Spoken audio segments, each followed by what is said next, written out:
Bonjour à tous, bienvenue dans ce nouvel épisode Bullet Journal où nous allons mettre en place le mois de septembre. Je déballe ici mon matériel pour que vous puissiez voir ce que je vais utiliser. Alors j'ai sélectionné la série de stickers et grenouilles puisque ma saison préférée, l'automne, est à nos portes. Comme d'habitude, vous pouvez retrouver les stickers et les tampons que je vais utiliser dans ma boutique Etsy. Le lien est en description de la vidéo. Alors j'avais envie pour cette mise en page de revisiter un des thèmes que j'ai exploité précédemment, à savoir le thème de l'Art and Craft, de William Morris, de l'Art Nouveau, etc. Et donc je vais réaliser ici des frises dans un style plutôt Art Nouveau, avec un motif qui ressemble à un semi-pavot, semi-autre chose, on peut dire un pavot tournesol éventuellement. Donc j'ai fait le brouillon au crayon avant de tourner la vidéo, donc je vais simplement repasser ici avec vous les lignes au propre. J'ai utilisé un feutre de couleur ocre et c'est une très mauvaise idée puisque mon but initial ici était d'avoir assez peu de contraste. Mais comme vous allez le constater, en fait, il va y avoir tellement peu de contraste que ça va devenir quasiment illisible. Donc je repasserai par la suite les traits principaux en noir à l'encre de Chine.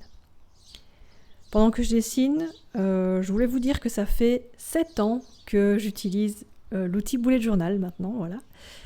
Joyeux anniversaire moi-même, et que je ne m'en suis toujours pas lassée, parce que justement c'est le carnet par excellence qui peut être modifié, adapté à nos besoins du moment. Donc pour l'instant, je l'utilise comme un journal de bord, où je vais plutôt me focaliser sur ce qui s'est passé, sur ce que j'ai fait, sur le concret, et plus du tout sur mes souhaits, mes objectifs, etc., comme ça a pu être le cas au début de ma pratique.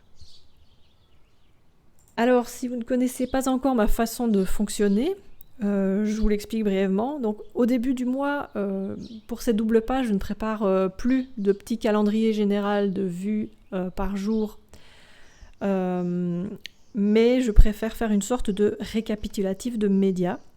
Donc, une vue globale avec plusieurs cases que je vais compléter au fil des semaines. Donc, il va y avoir une playlist, une liste des livres que je vais lire. Et à ce propos, j'ai atteint d'ailleurs mon objectif des 30 lectures fixées. Donc j'ai atteint cet objectif début août. Ça ne veut pas dire pour autant que je ne vais plus lire jusqu'à la fin de l'année, que du contraire en fait. Dans les autres colonnes, on a les vidéos, les films, les documentaires que je vais regarder. Ça va inclure les vidéos YouTube intéressantes aussi. Il va y avoir une colonne pour les jeux auxquels j'aurai joué, que ce soit les jeux console ou bien les jeux de plateau, puisque j'ai rejoint il n'y a pas longtemps un club de jeux de société.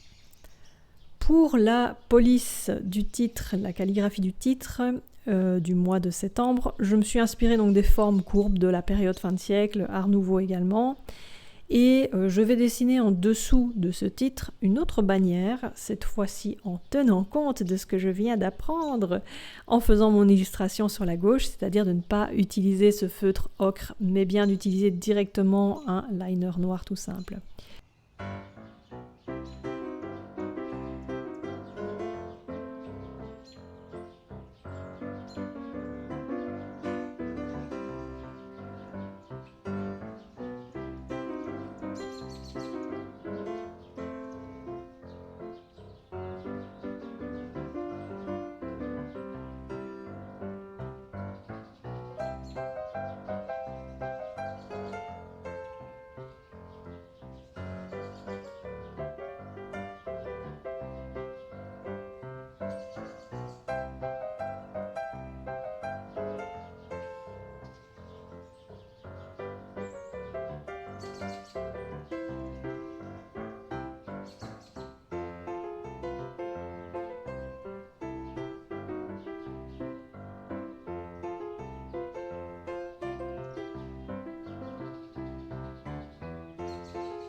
Au niveau des colonnes, j'utilise ici un tampon purement ornemental pour délimiter les colonnes là. Et pour ne pas avoir une ligne trop épaisse, j'utilise seulement la moitié de ce tampon en masquant l'autre moitié avec ici une enveloppe. Ça peut être évidemment une feuille de brouillon lambda. Au niveau des pages de semaine, je vous avais dit la fois passée que j'essayais de les disposer maintenant de manière horizontale et non plus verticale. Donc c'est ce que je vais faire ici, de la manière la plus simple possible. Donc juste des rectangles allongés avec des coins un peu cassés. Une semaine au-dessus de l'autre, avec un très grand espace au fond pour la to-do list. To-do list que je fais pour 2 semaines maintenant. Bientôt ce sera pour 1 mois entier, je ne sais pas. Mais disons que j'aime bien avoir une to-do list très courte. Je trouve ça moins décourageant. Et il y aura une toute petite colonne pour les mots de vocabulaire qui m'auront tapé dans l'œil ou plutôt dans l'oreille.